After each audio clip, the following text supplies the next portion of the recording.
À toutes et à tous, bonjour et bienvenue dans Elikia, temps d'enseignement et d'édification autour de la bonne parole de Dieu. L'année dernière déjà, à la même période de l'année, je prenais le temps de partager avec vous autour des dangers de ce que j'appelle les fêtes jumelles maléfiques, à savoir la Toussaint et Halloween. Les mêmes causes produisant les mêmes effets, j'ai pensé utile, voire indispensable de remettre à jour aujourd'hui cette vidéo afin que chacun soit à nouveau sensibilisé sur l'impact que peut avoir ces fêtes, sur l'impact que peut avoir la participation à ces fêtes sur nous, mais également et surtout sur nos enfants. Je prie vraiment de tout mon cœur que l'écoute ou la réécoute de cette vidéo, de ces quelques paroles, puisse vraiment impacter quelqu'un, puisse vraiment faire comprendre à quelqu'un les enjeux et les dangers de ces différentes célébrations. Beaucoup de choses se disent autour de ces fêtes, beaucoup de confusion, beaucoup de vidéos sont faites, mais je crois, en tout cas je fais partie de ceux qui croient qu'une vidéo en plus n'est certainement pas une vidéo de trop. Alors je vous laisse avec cette écoute, en priant que le Seigneur parle à vos cœurs, en priant que le Seigneur puisse vraiment impacter un cœur. À toutes et à tous, bonjour et bienvenue dans ce nouvel épisode d'Elikia, temps de partage, de méditation et d'enseignement autour de la bonne parole de Dieu. Plusieurs personnes un peu partout dans le monde vont célébrer la mort, le mal et le diable lui-même en même temps qu'Halloween et la Toussaint, les fêtes jumelles maléfiques. Mon but aujourd'hui n'est pas de m'étaler sur l'origine de ces différentes fêtes, ni d'ailleurs de dissuader qui que ce soit de les célébrer ou pas. Mon but est juste d'informer chacun sur les enjeux spirituels de ces événements. Les craintes que cela suscite pour plusieurs dont je fais partie se justifient jour après jour. La violence sous sa forme la plus laide, impulsée par son père, le diable, Satan et Lucifer, veut être acceptée comme normale. Et croyez-moi, les fêtes jumelles maléfiques, Halloween et la Toussaint, font partie des plus gros promoteurs de cette violence. Pour la simple et bonne raison qu'elles donnent l'occasion parfaite au diable et à ses démons de s'installer dans la vie de plusieurs, notamment, et pour notre plus grand malheur, dans la vie de nos enfants et de nos ados.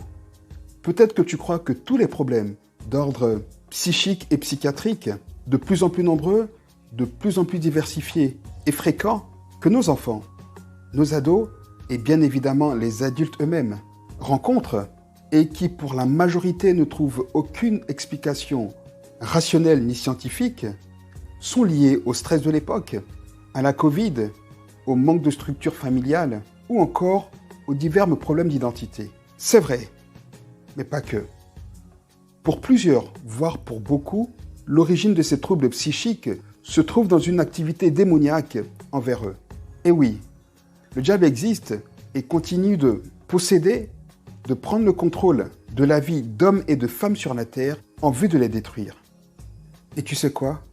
Que tu y crois ou pas, cela ne l'empêchera ni de continuer, ni même de s'en prendre aux gens que l'on aime. Bien au contraire.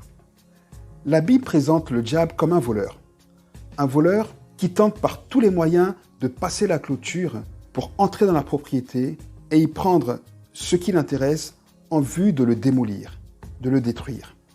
C'est exactement ce que Jésus nous enseigne dans l'Évangile selon saint Jean au chapitre 10. Il dit notamment « En vérité, je vous le dis, celui qui n'entre pas par la porte dans la bergerie, mais qui y monte par ailleurs, est un voleur. Mais celui qui entre par la porte est le berger des brebis. Le voleur ne vient que pour dérober, pour égorger et pour détruire. Moi, dit Jésus, je suis venu pour que les brebis aient la vie et qu'elles soient dans l'abondance. Je suis le bon berger. » Le diable n'a qu'un objectif, entrer dans les vies pour les détruire, pour égorger, pour tuer. De plus, par définition, un voleur ne prévient jamais, ni ne demande la permission avant d'agir. Bien au contraire, il élabore un plan et ensuite il scrute l'opportunité pour mieux agir. Tout péché offre une opportunité au diable de posséder ou de poser des bagages dans une vie. C'est notamment ce que nous enseigne l'apôtre Paul dans sa première lettre aux Corinthiens, au chapitre 6, quand il déclare « Ne savez-vous pas que celui qui s'attache à la prostituée est un seul corps avec elle ? Car, est-il dit, les deux deviendront une seule chair. » De la même manière, celui qui s'attache à n'importe quel péché devient un seul corps avec ce péché.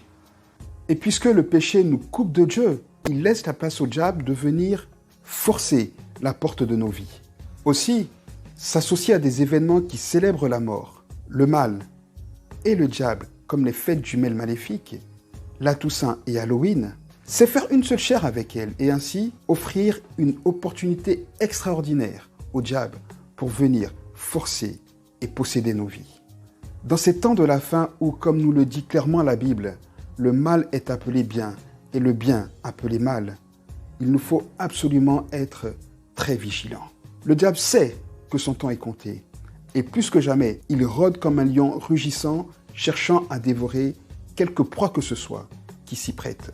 À nous de rester soumis à Dieu, obéissants, afin de pouvoir résister au diable et le voir s'enfuir loin de nous et de nos familles.